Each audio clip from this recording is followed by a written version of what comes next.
నమస్కారం. ముద్ర న్యూస్కు స్వాగతం. కోరిన కోరికలు తీర్చే కొంగు బంగారం మహిమగల తల్లి శ్రీ రేణుకా ఎల్లమ్మ జాతర పౌర్ణమి సోమవారంతో ప్రారంభమైంది. నెల రోజుల జాతరలో భాగంగా మొదటి రోజు శ్రీ రేణుకా ఎల్లమ్మ దేవి కళ్యాణ మహోత్సవం అంగరంగ వైభవంగా కన్నుల పండుగగా చూడముచ్చటగా వేద మంత్రోచ్చరణల నడుమ ఘనంగా నిర్వహించారు. ఈ కళ్యాణ మహోత్సవంలో తెలంగాణ రాష్ట్ర రవాణా మరియు బీసీ సంక్షేమ శాఖ మంత్రి వర్యులు పొన్నం ప్రభాకర్ సతీ సమేతంగా పాల్గొని అమ్మవారికి పట్టు వస్త్రాలు సమర్పించారు. ప్రత్యేక పూజలు నిర్వహించి అమ్మవారి కాళ్లకు 6 కిలోల 2 వెండి తొడుగులు సమర్పించి సల్లంగా దీవించమని వేడుకొని మొక్కులు చెల్లించుకున్నారు. డోలు వాయిద్యకారులతో కలిసి నృత్యం చేస్తూ అందరినీ ఉత్సాహపరిచారు. హుస్నాబాద్ ఎల్లమ్మ ఉత్సవాలు బోనాలు నేడు వైశాఖ పౌర్ణమి నుండి ప్రారంభమయ్యాయని ఈ సందర్భంగా మంత్రి తెలిపారు.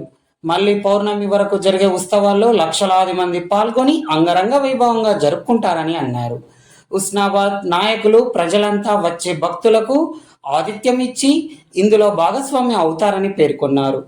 ప్రభుత్వం పక్షాన అన్ని ఏర్పాట్లు పూర్తి చేశామని, హుస్నాబాద్ ప్రాంత ప్రజలకు కొంగు బంగారంగా ఎల్లమ్మ తల్లి ఆశీర్వాదం ఇస్తుందని అన్నారు. అమ్మవారి ఆశీర్వాదం అందరి మీద ఉండాలని, కాకతీయుల కాలం నాటి నుండి సర్దార్ సర్వాయి పాపన్న గౌడ్ నుండి హుస్నాబాద్ ఎల్లమ్మకు చరిత్ర ఉందని అన్నారు. ఉత్సవాల్లో బోనాలు, పట్నాలు, ఓడిబియ్యం కార్యక్రమాలు జరుపుకుంటారని, అందరూ సుభిక్షంగా ఉండాలని, ఎల్లమ్మ తల్లి ఆశీర్వాదం అందరి మీద ఉండాలని వేడుకుంటున్నట్లు వెల్లడించారు. నేడు అమ్మవారి కళ్యాణ మహోత్సవంతో ప్రారంభమైన జాతర ఉత్సవాలు నెల రోజుల పాటు కొనసాగుతాయని అన్నారు.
ఇవి కాదు నార్మల్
దివ్య కళ్యాణ మహోత్సవము మొదటిసారి అత్యంత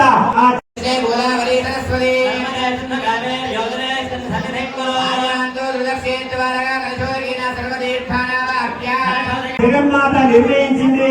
కావున రాష్ట్ర ప్రభుత్వం తరఫున సాక్షాత్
కాకతీయుల కాలం నాటి హుస్నాబాద్ ఎల్లమ్మ కళ్యాణంతో పాటుగా నెల రోజుల పాటు వైశాఖ పౌర్ణమి నుంచి మళ్ళీ పౌర్ణమి దాకా వేడుకలు జరుగుతూ ఉన్నాయి, బ్రహ్మోత్సవాలు జరుగుతూ ఉన్నాయి. అందరూ కూడా ఇక్కడికి వచ్చి ఈ యొక్క అమ్మవారి ఆశీర్వచనం తీసుకోవాలని కోరుతా ఉన్నాం.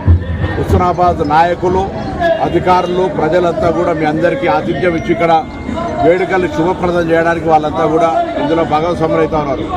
రేణుకా ఎల్లమ్మ తల్లి ఆనాడు కాకతీయుల కాలంలో, దాని తర్వాత సర్దార్ సర్వాయి పాపన్నతోటి ఈ యొక్క ఇలవేల్పుగా కొంగు బంగారంగా ఈ ప్రాంత ప్రజలందరికీ ఎప్పుడు ఏ కోరిక భక్తులందరూ ఇతర జిల్లాల నుంచి పాటు ఇతర రాష్ట్రాల నుంచి కూడా వస్తారు.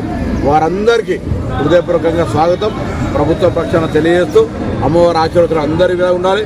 హుస్నాబాద్ నియోజకవర్గం అంతా కూడా సుభిక్షంగా అన్ని పనులు ఎటువంటి విఘ్నాలు లేకుండా పూర్తయి ప్రజలంతా సుఖ సంతోషాలతో ఉండాలని అమ్మవారిని సందర్భంలో విజ్ఞప్తి చేస్తారని వేడుకుంటా ఉన్నాం.